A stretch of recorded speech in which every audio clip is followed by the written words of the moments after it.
Watch a Democrat state senator debate a former NCAA volleyball player about men in women's sports. You grew up one way. I grew up a different way. I would have taken on a man in a heartbeat. That's why this bill is bad, because you're just putting a whole community of women's sports in one category. So how competitive do you think you really are? As elite level athletes, I would say we're very competitive, which is why this bill designates 3 categories. You want to compete against your man? Absolutely.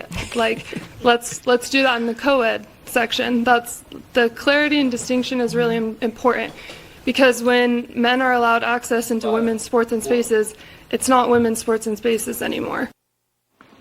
I'm a little confused. Sidekick operators and former NFL player Chris Valletta joins me now. What is wrong with 3 categories? Men, women, co-ed. What's wrong with that? There's nothing wrong with it. It's absolutely brilliant. Yeah. It's good to see you, Stuart. Thanks for having me. This isn't about politics. This is about fairness. Yeah. And I think the men's, women, and co-ed categories make a ton of sense. And what's striking about what Senator Miranda did in that instance was she questioned her competitiveness. It was like an attack on her toughness, which if you played sports, frankly, at any level, but certainly at the collegiate or professional level, look, toughness and competitiveness are not the problem. I can guarantee you that. In fact, I'm sure you would agree. You and I know, most of the most competitive people in our lives are oftentimes women. This is about fairness. Title IX was adopted in 1972 to create equal playing field in sports and education for women. And this is seemingly trying to go directly against it. It does not make any sense. No, it doesn't. Next one. The United States just beat the Dominican Republic in the World Baseball Classic. They play the winner of tonight's game between Italy and Venezuela. That's in the final. You like our chances?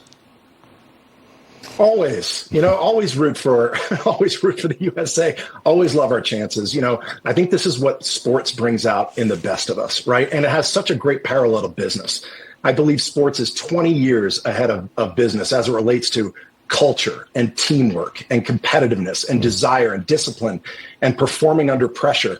These are things we use in the business world every single day. These are the skills athletes have instinctually. And frankly, we need to exploit those skills in the business world at a time where leadership's eroding at an exponential pace. Last one, Chris. I'm told I have to ask this because I know nothing about March Madness. The first round of March Madness tips off on Thursday. So quickly, tell me who you think's going to win the whole thing. I'm a graduate of Texas A&M University. I'm a proud fighting Texas Aggie. I always pull for Texas A&M. I don't care where they are. I'm not following March Madness anywhere nearly as close as I need to. But I'll tell you right now, no one competes harder than the Aggies. And I always root for the Aggies to go all the way in every sport, every time, without fail. Just keep your eye on Duke. I was told to mention that myself as well. So there you go. Chris Valletta, thanks for joining us. We'll see you again soon.